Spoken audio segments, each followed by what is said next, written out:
Selamat datang di channel Rumah Teknik, dan pada video kali ini kita akan mencoba untuk menulis kode algoritma dari insertion sort. Jadi sebelum kita masuk ke penulisan algoritmanya, di sini saya akan mencoba untuk mempraktekannya terlebih dahulu.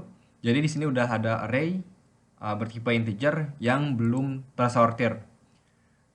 Array ini totalnya ada 10 elemen. Oke, jadi yang pertama kita perlu lakukan adalah kita akan menunjuk elemen kedua di array yang belum tersortir ini. Yang dimana elemen kedua ini yang berada di indeks 1 itu bernilai 1. Oke. Nah, kemudian elemen yang sudah kita tunjuk ini kita akan bandingkan dengan elemen-elemen yang berada di belakangnya atau elemen yang berada di indeks yang lebih kecil. Yang dimana karena kita sedang menunjuk ke elemen yang kedua atau elemen yang berada di indeks 1, berarti kita akan membandingkannya dengan elemen yang berada di indeks 0. Kita bandingkan nilainya. Kalau misalnya elemen yang sedang kita tunjuk ini nilainya lebih kecil daripada elemen yang berada di indeks di belakangnya, maka yang perlu kita lakukan adalah kita menukar nilai dari elemen tersebut. Sehingga elemen yang berada di indeks 0 itu nilainya jadi 1, dan elemen yang berada di indeks 1 itu nilainya jadi 5. Maka setelah iterasi pertama selesai, array akan menjadi seperti ini. Yang tadinya 5, 1, 2, dan seterusnya, sekarang menjadi 1, 5, 2, dan seterusnya. Itu untuk iterasi pertama. Lalu untuk iterasi kedua, kita melakukan hal yang serupa. Tapi kalau tadi kita mulai dari elemen kedua, sekarang kita mulai di elemen ketiga, atau elemen yang berada di indeks 2. Elemen yang berada di indeks 2 ini bernilai 2. Lalu kita akan melakukan hal yang sama. Kita bandingkan dengan elemen-elemen yang berada di indeks sebelumnya atau indeks yang lebih kecil. Pertama kita bandingin dulu ini 2 dengan elemen yang ada di belakangnya, yaitu 5. Nah, karena 2 lebih kecil daripada 5, maka yang perlu dilakukan adalah kita menukar 2 dengan 5. Nah, setelah itu kita melakukan hal yang sama lagi. Jadi elemen yang kita tunjuk ini kita bandingkan lagi dengan elemen yang ada di belakangnya. Tapi ternyata elemen yang ada di belakang ini lebih kecil daripada elemen yang kita tunjuk. Sehingga jika kasusnya seperti itu, kita tidak perlu melakukan penukaran. Yang berarti iterasi kedua sudah selesai. Kita masuk ke iterasi ketiga. Dan bisa ditebak, kalau tadi di iterasi pertama kita mulai di elemen kedua, lalu di iterasi kedua kita mulai di elemen ketiga, maka di iterasi ketiga kita mulai di elemen keempat atau elemen yang berada di indeks 3. Elemen yang berada di indeks 3 ini bernilai 8. Kita bandingkan elemen yang ada di indeks 3 ini dengan elemen yang di indeks lebih kecil. Dan ternyata itu nilainya lebih kecil daripada elemen yang kita tunjuk.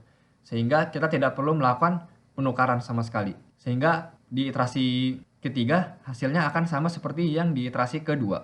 Kita masuk ke iterasi keempat. Sekarang kita akan mulai di elemen kelima.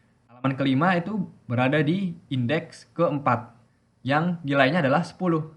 Kita bandingkan dengan elemen yang ada di belakangnya, dan ternyata nilai dari elemen yang ada di belakangnya itu sudah lebih kecil.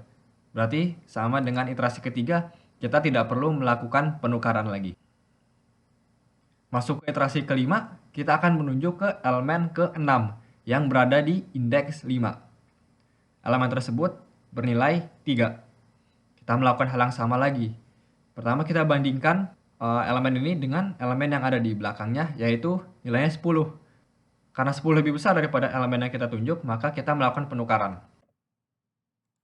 Setelah melakukan penukaran, kita bandingkan lagi dengan elemen yang ada di belakangnya. Dan ternyata elemen yang kita tunjuk ini masih lebih kecil, yang berarti kita melakukan penukaran lagi. Lalu kita melakukannya lagi, kita bandingkan elemen yang kita tunjuk dengan elemen yang berada di belakangnya lagi. Dan ternyata elemen yang kita tunjuk masih lebih kecil, berarti kita melakukan penukaran lagi. Setelah melakukan penukarannya, kita bandingkan lagi. Nah, tapi ternyata elemen yang ada di belakangnya sudah lebih kecil daripada elemen yang kita tunjuk, sehingga kita tidak perlu melakukan penukaran lagi. Dan iterasi kelima pun selesai. Kita lanjutkan iterasinya sampai array terurutkan sepenuhnya. Oke, sekarang kita kita masuk ke penulisan kodenya. Jadi, untuk melakukan algoritma pengurutannya, algoritma akan dilakukan di dalam suatu fungsi. Fungsinya akan bertipe void, yang berarti fungsi tidak mengembalikan nilai apapun.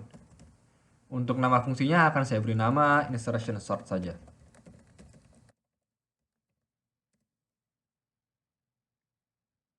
Fungsi ini akan mengambil parameter, ada dua parameternya. Yang pertama yaitu array yang mau kita sortir. Jadi kita masukkan parameternya adalah bertipe pointer terhadap integer. Untuk nama parameternya akan saya berikan nama arr, kependekan dari array. Kemudian parameter keduanya adalah ukuran dari array-nya. Yang bertipe integer akan saya beri nama n saja. Karena kita akan melakukan iterasi satu persatu dari elemen kedua sampai dengan elemen terakhir, berarti jumlah iterasi yang dilakukan adalah jumlah total elemen yang ada di array dikurang 1.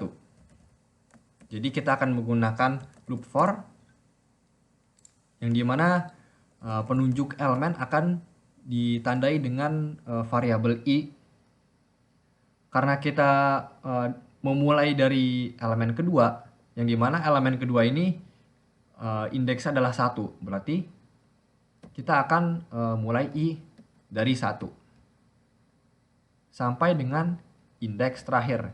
Indeks terakhir berarti adalah n dikurang 1. Maka keadaan terakhirnya adalah i lebih kecil daripada n, yang dimana setiap iterasinya akan terjadi satu per satu atau naik satu demi satu nilainya, yang berarti untuk penambahan variabel i ini akan ditulis sebagai i++.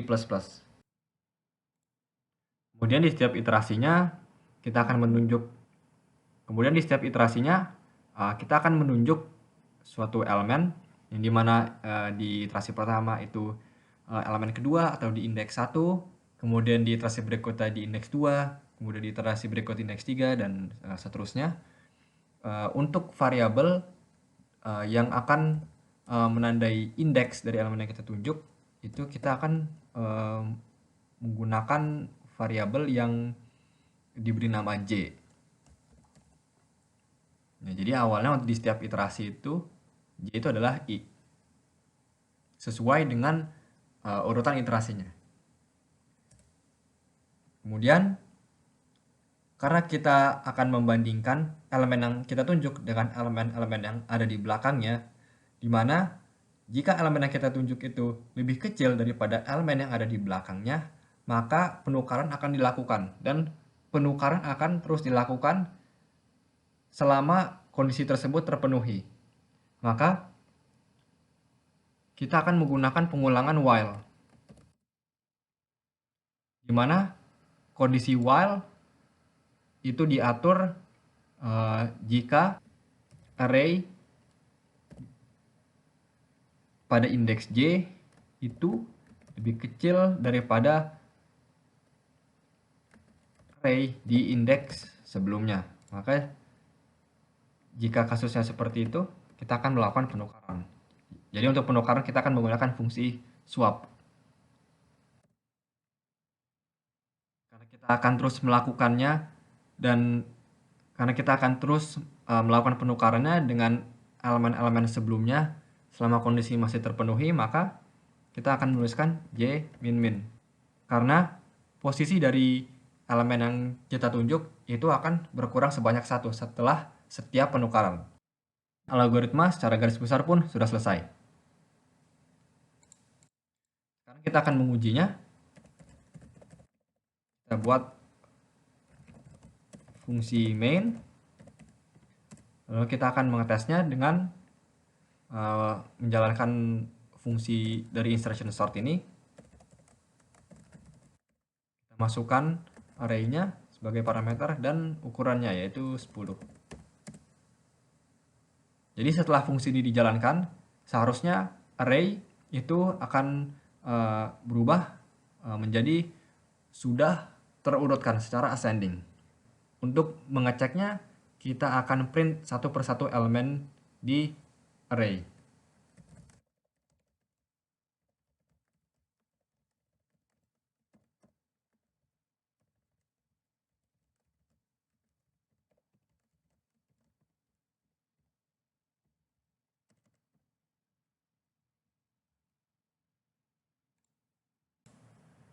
Dan bisa dilihat hasilnya array sudah tersorter secara ascending.